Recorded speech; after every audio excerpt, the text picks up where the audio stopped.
Assalamualaikum warahmatullahi wabarakatuh. Saya Ari Kusumaningsi dan rekan saya Gama Kosala akan menjelaskan beberapa metode pencarian yang termasuk dalam kategori uninformed search. Beberapa di antaranya yaitu breadth first search atau BFS dan depth first search atau DFS. Pertama-tama saya akan menjelaskan metode pencarian menggunakan algoritma breadth first search atau BFS. Pada BFS, pencarian akan dilakukan dengan mengunjungi tiap-tiap node secara sistematis pada setiap level hingga keadaan tujuan atau goal state ditemukan. Untuk algoritmanya, pertama-tama semua node pada level N akan dikunjungi terlebih dahulu sebelum mengunjungi node-node pada level berikutnya atau level N+1. Pencarian dimulai dari node akar dan terus berlanjut ke level pertama dari kiri ke kanan. Hal ini akan diulangi hingga ditemukannya solusi yang diinginkan. Berikut saya berikan visualisasi dari bagaimana BFS ini bekerja. Di sini kita mempunyai 13 node yang ditandai dengan huruf abjad A, B, C, D hingga huruf P, di mana A memiliki node anak B, C, dan D, dan seterusnya. Untuk goal state yang akan kita cari adalah node N. Pada metode BFS, pencarian akan dimulai dari vertex awal atau node akar, dan kemudian akan berlanjut ke level pertama, yaitu level B, C, D, dan seterusnya. Node B akan dikunjungi setelah node A, dan kemudian berlanjut ke node C. Begitu seterusnya hingga ditemukan solusi yang dituju, yaitu node N.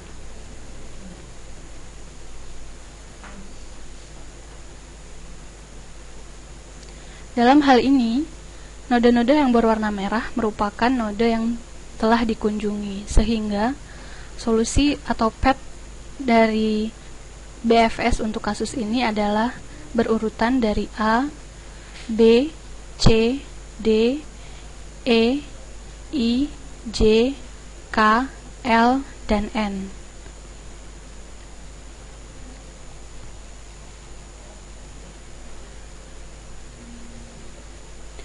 Untuk kelebihan dari BFS sendiri, pada metode ini tidak akan menemui jalan buntu karena setiap level dieksplor dan kemudian baru dilanjutkan ke level berikutnya. Jika ada solusi, maka BFS akan menemukannya, dan jika lebih dari satu, maka BFS akan dapat menemukannya. Berikut adalah kekurangan dari BFS. Dikarenakan semua node dalam satu pohon disimpan dalam satu kali penyimpanan, maka pada BFS dibutuhkan memori yang cukup banyak, dan juga membutuhkan waktu yang cukup lama karena BFS akan menguji semua node-node pada level N sebelum menemukan solusi, dan melanjutkan ke level berikutnya hingga ditemukan solusi.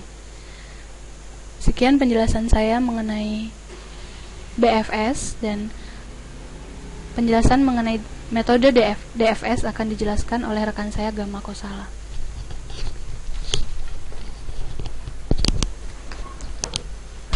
Pada pencarian DFS dimulai dengan node awal secara mendalam hingga yang paling akhir atau dead end atau sampai ditemukan. Dengan kata lain, node cabang atau anak terlebih dahulu dikunjungi hingga tiba di node terakhir apabila tujuan belum ditemukan, kemudian menuju node yang selevel dari node awal. Untuk algoritmanya sendiri, yang pertama, pencarian dilakukan pada satu node dalam setiap level dari yang paling kiri. Yang kedua, jika pada level yang paling dalam solusi belum ditemukan, maka pencarian dilanjutkan pada node sebelah kanan. Node yang di kiri dapat dihapus dari memori untuk mengurangi beban di memori. Kemudian yang di nomor 3, jika pada level yang paling dalam belum ditemukan solusi, maka pencarian dilanjutkan ke level sebelumnya. Demikian seterusnya sampai ditemukan solusi. Nah, di sini merupakan visualisasi dari depth first search, di mana goal merupakan di node N dan pencarian dimulai dari node A. Dari node A sendiri, kemudian menuju node yang paling kiri di sini yaitu ialah node B, dan node B sendiri mempunyai anak yaitu node E. Kemudian node E mempunyai 2 anak dan diambil node yang paling kiri yaitu node K. Karena node K berupa leaf atau node yang tidak mempunyai anak, maka node K kembali ke node E dan menuju ke node L. Begitu seterusnya dari node L ke node M, node F, dan ketika mencapai node F, dia merupakan leaf, maka dia kembali ke node sebelumnya hingga menuju ke node C yang node selevel dengan node B. Kemudian karena C juga merupakan leaf, dia menuju ke node D, kemudian dari D menuju ke I, dan yang terakhir menuju goal state yaitu node N. Nah, itulah merupakan visualisasi dari depth first, yaitu mencari yang paling dalam terlebih dahulu. Kemudian untuk kelebihan DFS sendiri, yang pertama adalah membutuhkan memori yang relatif kecil, karena hanya node-node pada lintasan yang aktif saja yang disimpan. Karena ketika node tidak ditemukan dalam suatu jalur, maka jalur tersebut akan dihapus dan tidak memenuhi memori. Yang kedua, jika solusi yang dicari berada pada level yang dalam dan paling kiri, maka DFS akan menemukan secara cepat. Ada pula kekurangan dari DFS sendiri. Yang pertama, jika search tree mempunyai level yang dalam atau tak terhingga, maka tidak ada jaminan untuk menemukan solusi, karena dia akan terus mencari hingga kedalaman tersebut. Yang kedua, jika terdapat lebih dari satu solusi yang sama tetapi berada pada level yang berbeda, maka pada DFS tidak ada jaminan untuk menemukan solusi yang paling baik, atau dengan kata lain tidak optimal. Kemudian dari apa yang kami presentasikan, yaitu metode di BFS dan DFS, ini bisa diimplementasikan pada kasus pembacaan peta untuk mencapai tempat yang akan dituju. Di sini kami menggunakan contoh pencarian kota pada provinsi daerah istimewa Aceh. Kami sajikan peta Aceh. Di sini ada beberapa kota: Banda Aceh, Calang, Biren, Belpidi, Belgejeren, dan lain-lain. Kemudian dari beberapa kota tersebut kami sajikan dalam bentuk search tree seperti berikut. Dimulai dari Banda Aceh yang mempunyai 4 koneksi ke 4 kota lain, yaitu Sabang, Calang, Janto, Sigli. Dari Calang juga mempunyai koneksi ke Melapo, Sigli ke Birun, dan selanjutnya. Nah, di sini pada kasus ini seorang wartawan yang berada di Banda Aceh hendak menuju ke Lok Sumawe. Bagaimana wartawan tersebut akan sampai ke daerah tujuannya dengan menggunakan metode BFS dan DFS. Kemudian untuk implementasi dalam program, tiap kota digambarkan menjadi abjad yang berbeda. Nah, di sini kami mengambil kota yang sudah tadi kami buat searchingnya, yaitu A untuk Banda Aceh, B untuk Cabang, C untuk Calang, hingga berikutnya yang terakhir Q untuk Perlak. Di sini kami nyatakan goal state dari seorang wartawan tadi, yaitu hendak menuju Lok Sumawe atau node K dalam program nanti. Kemudian untuk program, masukkan jumlah node yang dibutuhkan. Karena node tadi kami gambarkan berupa kota, maka ada 17 kota. Dan masukkan line node yang merupakan abjad dari A hingga Q.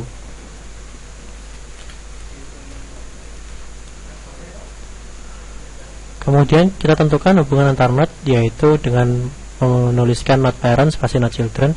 Di sini kita tuliskan sebagai contoh, misalnya dari node yang paling awal yaitu Banda Aceh mempunyai 4 hubungan, yaitu ke Sabang yaitu B, dari Banda Aceh lagi punya hubungan ke C, Calang, dan hingga habis search tree tersebut.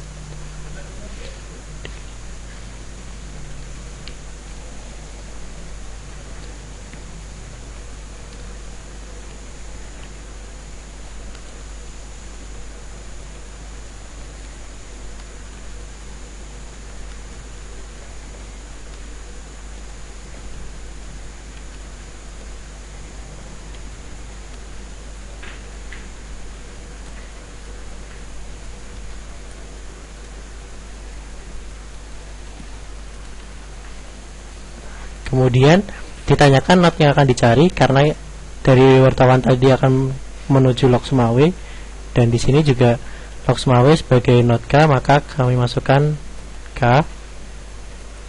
Berikut adalah hasil dari program kami, di mana di sini juga sudah ditentukan dari tiap-tiap not mempunyai koneksi sendiri-sendiri. Jadi not A mempunyai 4 koneksi, B, C, D, E.